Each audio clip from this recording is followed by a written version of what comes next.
will go after you. We will pursue you. We will be patient enough no matter how long.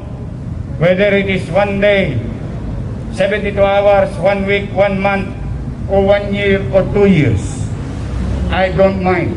Pag kayo bibili basta-basta ng second hand na cellphone, nag-abiso na ako. Stay high for the most of time. Meet a stranger, jump right in your car.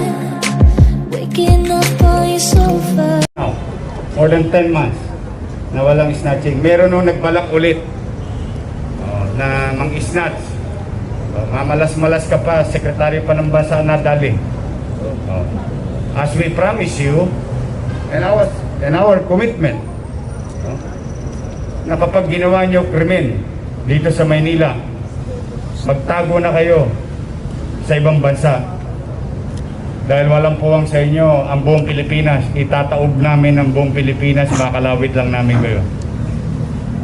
And today, we'd like to congratulate General Miranda, yung mga batang snatcher, nakuha na po.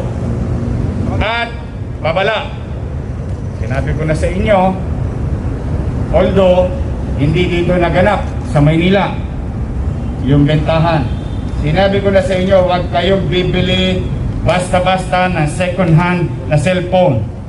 Nag-abiso na ako, o pati yung bumili nasa isang bayan, pati siya nakalawit.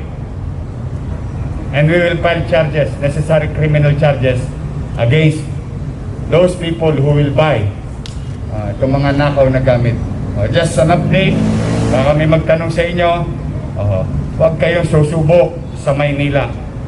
Well, hindi ko naman kayo mapipigilan, pero kung gusto ninyong mamatay sa puyat, dahil hindi namin kayo patutulugin, hindi kayo makakapamuhay ng normal kapag gumawa kayo ng krimen sa Maynila. We will go after you. We will pursue you. We will be patient enough no matter how long. Whether it is 1 day, 72 hours, 1 week, 1 month, o 1 year, o 2 years. I don't mind going after you. We will spend every single cent of all the resources of the city government and Manila Police District strength. We will go after you. Stay away from Manila. May gobyerno na sa lungsod ng Maynila at wala kayong puwang dito. To the parents of those children, talk to them dearly. Tell those kids, never venture into this kind of criminal activities. Sayang lang. Because try to put certainty in the city of Manila. So just an update to each and every one of you.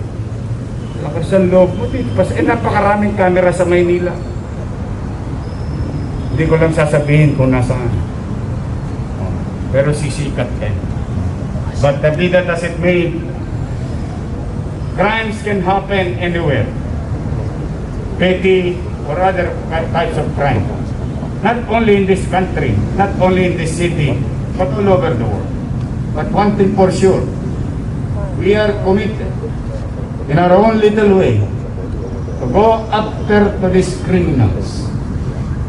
Kaya payo ko, sumuko kayo.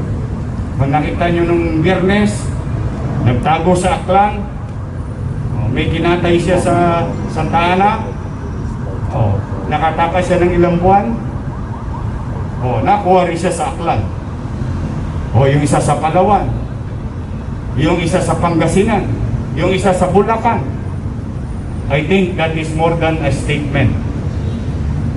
Hindi namin kayo hihintayin na bumalik dito. Pupuntahan namin kayo habang kayo nakahilatak sa inyong kanya-kanyang pinagtataguang lungga.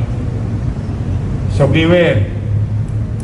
Hindi ako ang magulang ninyo, but I can only say that please, not in Manila anymore. Well, it's up to you. Kami magpapaalala lang.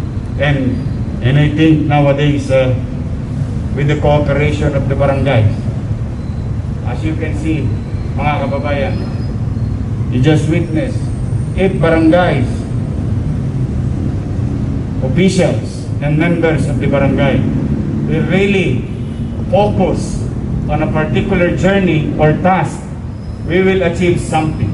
Today is an exhibit of cooperation, of dedication to our service. A service that we took an oath to serve the people. And this is the highest time that our people need us. Ito yung panahon na kailangan tayo ng utaw.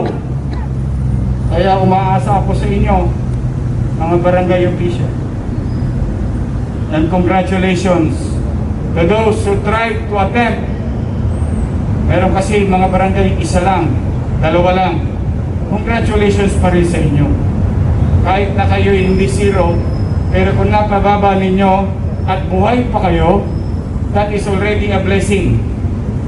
When you're alive and healthy, because as you all know, some of our fellow elected barangay chairman and kagawad suffered already, succumbed from this dreadful disease. So there is thing. Then let's do this efficiently. Continue. Please come and join us in our journey of a safer, healthier citizen of the city of Manila. Walang magmamalasakit sa ating mga kapwa batang Maynila, kundi tayo rin mga batang Maynila. So sa mga pulis natin, maraming salamat sa inyo. Mag-iingat din kayo.